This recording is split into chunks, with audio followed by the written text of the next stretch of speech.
En los días en que Israel no tenía rey y cada hombre hacía lo que bien le parecía ante sus propios ojos, nació un niño en una aldea pequeña y poco conocida, llamada Ofra, perteneciente a la familia de Abiezer, de la tribu de Manasés.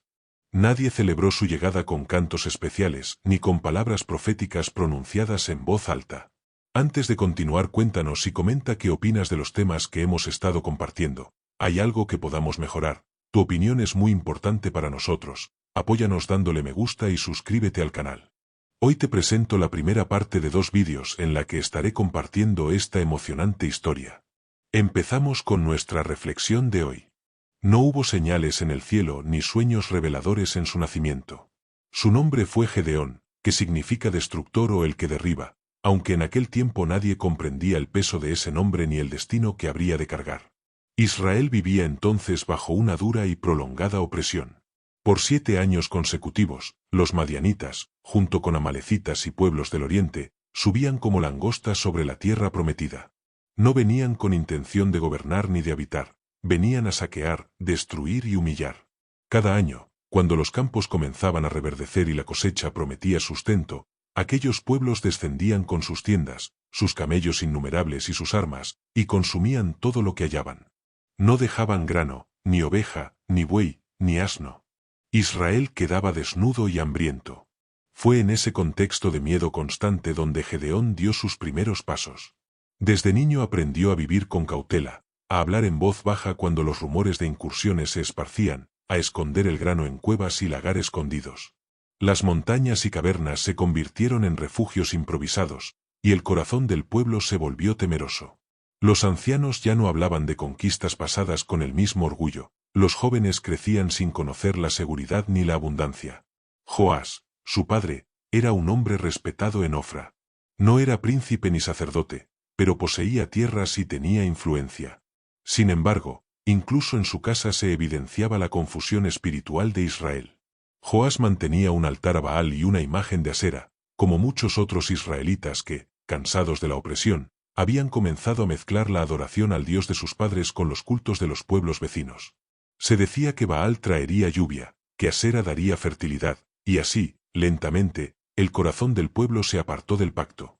Gedeón creció observando esa contradicción. Por un lado, escuchaba de labios de los ancianos las historias del Éxodo, del mar que se abrió, de las murallas de Jericó cayendo sin espada. Por otro, veía cómo su propio padre ofrecía sacrificios a dioses mudos, mientras Israel era pisoteado una y otra vez. Aquella tensión sembró en él preguntas profundas, aunque aún no tenía palabras para expresarlas. No era Gedeón el mayor de la casa. Tampoco destacaba por fuerza extraordinaria ni por liderazgo evidente. Era, a los ojos humanos, el menor de una familia sin renombre, perteneciente a una tribu que no era la más poderosa de Israel. Su carácter se fue formando en silencio, bajo el peso del temor colectivo y la frustración heredada. Aprendió a trabajar la tierra con discreción, a observar más de lo que hablaba, a resistir en lugar de brillar.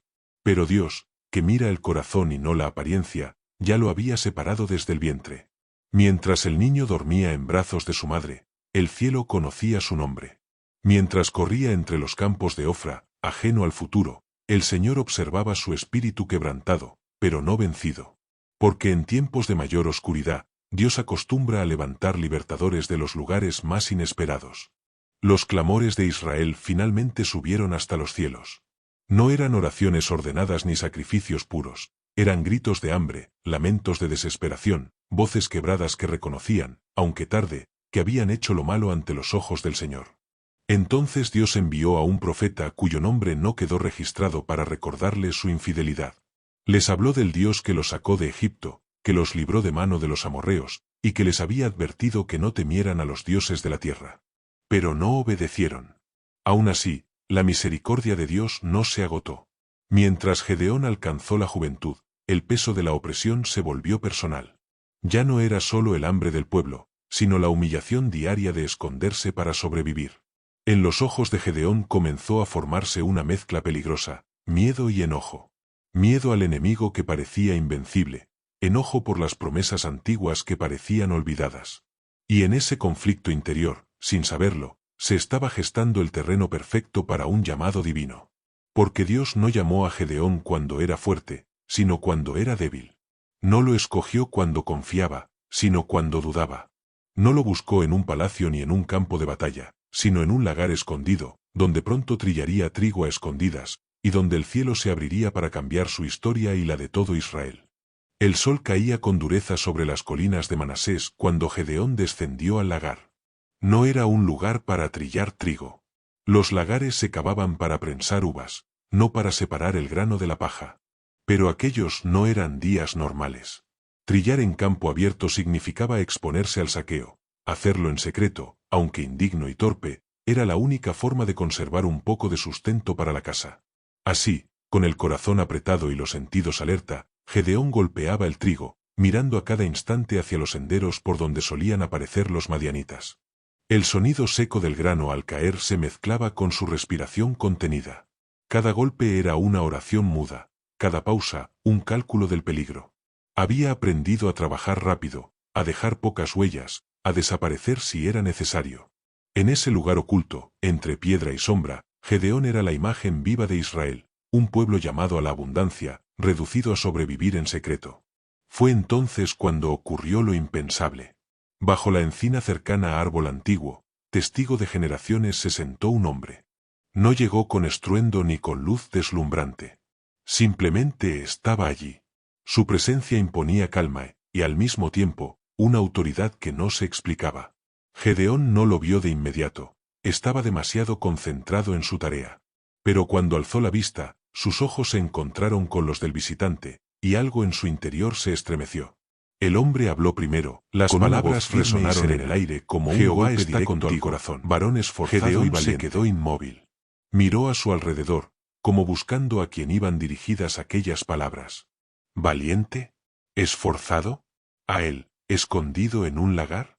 Por un instante pensó que se trataba de burla o de un saludo equivocado. Luego respondió, no con reverencia, sino con una pregunta cargada de amargura. Ah, Señor mío, si Jehová está con nosotros, ¿por qué nos ha sobrevenido todo esto? ¿Dónde están todas sus maravillas que nos contaron nuestros padres, diciendo, no nos sacó Jehová de Egipto? Y ahora Jehová nos ha desamparado y nos ha entregado en mano de los madianitas. No era insolencia, era dolor acumulado. Era la voz de una generación cansada de oír historias antiguas que no coincidían con su presente. Gedeón no negaba a Dios, cuestionaba su silencio. Y el cielo no se ofendió por ello. Entonces el hombre, ya no solo hombre, sino mensajero del Altísimo, se levantó. Su mirada penetró a Gedeón con una claridad que desnudaba el alma. Ve con esta tu fuerza, y salvarás a Israel de la mano de los madianitas. ¿No te envío yo? El mandato cayó como un peso imposible. Gedeón sintió que el mundo se inclinaba bajo sus pies. Aquello no era una invitación, era una comisión. Y, sin embargo, todo en él se resistía. Su mente repasó su linaje, su posición, su fragilidad. ¿Cómo podía él, el menor, el desconocido, el temeroso, enfrentar a ejércitos innumerables? Ah, Señor, respondió, ¿con qué salvaré yo a Israel? He aquí que mi familia es pobre en Manasés, y yo el menor en la casa de mi padre. La respuesta fue inmediata, sencilla y definitiva. Ciertamente yo estaré contigo, y derrotarás a los madianitas como a un solo hombre. No hubo promesa de armas nuevas ni de ejércitos grandes. No se ofreció gloria personal ni riqueza. Solo una presencia, yo estaré contigo. Para los cielos, eso era suficiente. Para Gedeón, aún no. Temblando, pidió una señal. No por incredulidad total, sino por reverente temor ante lo sobrenatural. Rogó al visitante que permaneciera mientras preparaba una ofrenda. Corrió a casa, preparó un cabrito, panes sin levadura y caldo, y los trajo con manos apresuradas. El ángel le indicó que colocara la carne y los panes sobre la peña, y derramara el caldo. Cuando Gedeón obedeció, el mensajero extendió la vara que tenía en la mano y tocó la ofrenda. De la roca brotó fuego. En un instante, la carne y los panes fueron consumidos. El fuego no se extendió, se elevó y desapareció. Y con él, el ángel. El lagar quedó en silencio. Entonces Gedeón comprendió. Cayó sobre su rostro, aterrorizado. «¡Ay de mí, Señor Jehová!», clamó, «porque he visto al ángel de Jehová cara a cara». Pero la voz del Señor vino a él, no desde la encina ni desde el fuego, sino con una paz que aquietó su alma. Paz a ti, no tengas temor, no morirás. Aquel día, en el lugar del encuentro, Gedeón edificó un altar y lo llamó Jehová Salom, Jehová es paz. No porque todo estuviera resuelto, sino porque, por primera vez en años, el miedo ya no gobernaba su corazón. Sin embargo, el llamado apenas comenzaba. La guerra contra Madián no iniciaría en los campos abiertos, sino en su propia casa. Antes de enfrentar ejércitos extranjeros, Gedeón debía derribar los altares que contaminaban a Israel. Y el primer enemigo no estaba fuera, sino dentro, el altar de Baal de su propio padre. La noche se acercaba. Y con ella, la prueba que confirmaría si aquel varón temeroso obedecería al Dios que lo había llamado. La paz que había descendido sobre el corazón de Gedeón no era una paz cómoda. No era el descanso del deber cumplido, sino la quietud previa a una tormenta inevitable. Apenas el sol se ocultó tras las colinas de Ofra, la voz del Señor volvió a hablarle, clara y sin rodeos. El llamado no admitía demora ni negociación. Toma un toro del hato de tu padre, el segundo toro de 7 años, y derriba el altar de Baal que tu padre tiene. Corta también la imagen de Asera que está junto a él. Luego edifica un altar a Jehová tu Dios sobre esta peña, en lugar conveniente, y sacrifica el toro en holocausto, usando la madera de la imagen que cortes. El mandato era directo, pero su peso era enorme. Derribar el altar de Baal no era solo un acto religioso, era una declaración de guerra espiritual. Significaba enfrentarse a la tradición del pueblo, a la ira de los vecinos, y más doloroso aún, a la autoridad de su propio padre. Baal no era un ídolo marginal, era el dios al que muchos atribuían la lluvia, la fertilidad, la supervivencia misma. Atacar su altar era, para la mentalidad del pueblo, provocar la ruina. Gedeón no ignoraba el peligro. Sabía que el fervor por Baal podía tornarse violento. Sabía que los hombres de la ciudad defenderían sus costumbres con sangre si era necesario. Por eso no actuó de día. No fue cobardía, sino prudencia nacida del temor aún presente en su carne. Aquella noche, en silencio, tomó a 10 de sus siervos y les reveló el mandato divino. La luna iluminaba tenuemente el camino hacia el altar. El viento nocturno parecía contener la respiración. Cada paso era un acto de fe, cada mirada al horizonte un recordatorio del riesgo. Cuando llegaron al lugar, el altar de Baal se alzaba imponente, adornado y gastado por años de sacrificios inútiles. Junto a él, la imagen de Asera se erguía como un desafío al Dios de Israel. Sin ceremonias, comenzaron la obra. El primer golpe resonó seco contra la piedra. Luego otro. Y otro. La estructura comenzó a ceder. La madera de Asera crujió bajo el hacha, y cayó con un sonido que pareció más fuerte de lo que realmente fue. El altar, símbolo de la apostasía del pueblo, se vino abajo en la oscuridad. No hubo fuego del cielo ni voz audible, solo obediencia silenciosa. Cuando la destrucción terminó, Gedeón no se detuvo. Usó la misma madera del ídolo para edificar un altar nuevo, consagrado al Señor. Allí ofreció el toro en holocausto. El fuego consumió el sacrificio, y el humo ascendió al cielo como testimonio de un acto que cambiaría el rumbo de su vida. Aquella noche, Israel no lo supo, pero algo había sido restaurado. Al amanecer, el pueblo descubrió lo ocurrido. Los gritos no tardaron en llenar las calles de Ofra. El altar de Baal estaba destruido. Asera, reducida a leña quemada. En su lugar, un altar al Dios de Israel. La indignación fue inmediata. Los hombres se reunieron, preguntaron, acusaron. No pasó mucho tiempo antes de que el nombre de Gedeón saliera a la luz. «Saca a tu hijo para que muera», gritaron a Joás. Ha derribado el altar de Baal y ha cortado la imagen de Asera. El momento era decisivo. El padre debía elegir entre su hijo y el Dios que había tolerado. El silencio de Joás se extendió como una sombra. Todos esperaban su respuesta. Entonces, contra toda expectativa, habló con firmeza. ¿Contenderéis vosotros por Baal? ¿Le defenderéis vosotros? El que contienda por él, que muera esta mañana. Si Baal es Dios, contienda por sí mismo, ya que han derribado su altar. Las palabras cayeron como un golpe de verdad. Nadie respondió. Nadie se atrevió a levantar la mano. Si Baal era Dios, que se defendiera solo. Aquel día, Gedeón recibió un nuevo nombre entre el pueblo, Jerobaal, que significa el que contiende contra Baal. No por ambición, sino por obediencia. Pero la prueba no había terminado. Si el acto nocturno había sido una declaración interna, lo que vendría sería una confrontación abierta. Porque los madianitas, amalecitas y pueblos del oriente se reunieron una vez más, cruzaron el Jordán y acamparon en el valle de Jezreel. La amenaza ya no era solo espiritual, era militar. Entonces el Espíritu del Señor vino sobre Gedeón.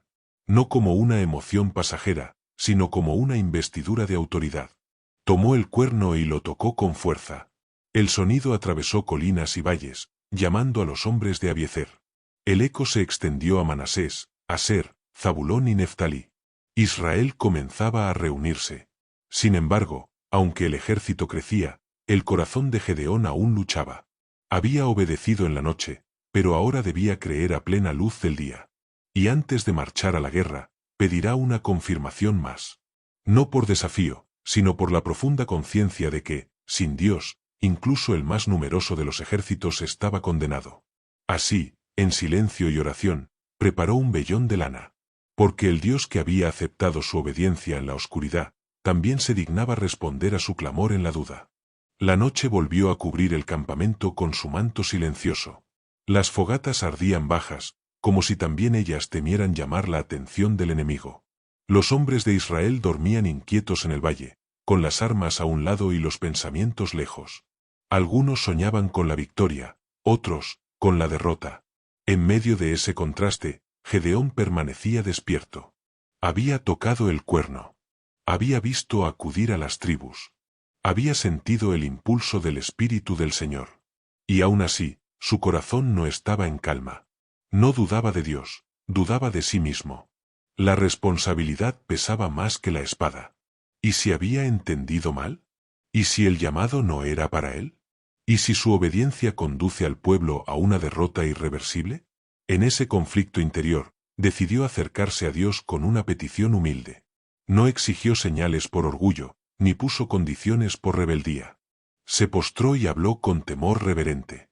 Si has de salvar a Israel por mi mano, como has dicho, he aquí, yo pondré un vellón de lana en la era. Si el rocío estuviera solamente en el vellón y seca toda la tierra alrededor, entonces conoceré que salvarás a Israel por mi mano. No pidió fuego del cielo ni la derrota inmediata del enemigo. Pidió algo sencillo, casi doméstico. Un signo pequeño, pero claro. Colocó el vellón donde todos pudieran verlo y se retiró a esperar el amanecer. El alba llegó lentamente. El cielo clareó sobre el valle de Jezreel y el aire fresco se impregnó del aroma del rocío. Gedeón se levantó con el corazón acelerado. Caminó hacia la era, temiendo encontrar confirmación o desilusión. Al acercarse, sus ojos no lo engañaron, el vellón estaba empapado. Al exprimirlo, el agua llenó un tazón entero. Y alrededor, la tierra permanecía seca. La señal era innegable. Aún así, lejos de volverse arrogante, Gedeón se humilló más. Conocía su propio corazón. Sabía que la fe, cuando tiembla, necesita ser fortalecida con paciencia. Volvió a orar, esta vez con mayor cuidado en sus palabras. No se encienda tu ira contra mí, si aún hablare esta vez. Te ruego que solo esta vez haga la prueba con el vellón. Te ruego que esté seco el vellón solamente, y que el rocío esté en toda la tierra. No era incredulidad, era la fragilidad humana presentándose sin máscaras ante un Dios que no desprecia al corazón contrito. Y el Señor, en su misericordia, no reprendió a su siervo. Esperó. La segunda mañana llegó con un silencio expectante. Gedeón volvió a la era. Esta vez, el vellón estaba seco como polvo, y el suelo alrededor relucía cubierto de rocío. No quedaba espacio para la duda. Dios había hablado dos veces, de dos maneras opuestas, confirmando una sola verdad: Él estaba con Gedeón. La fe dejó de ser una pregunta y comenzó a convertirse en convicción.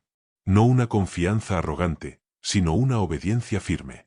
Gedeón comprendió algo que marcaría todo su liderazgo: Dios no buscaba su valentía natural, sino su dependencia.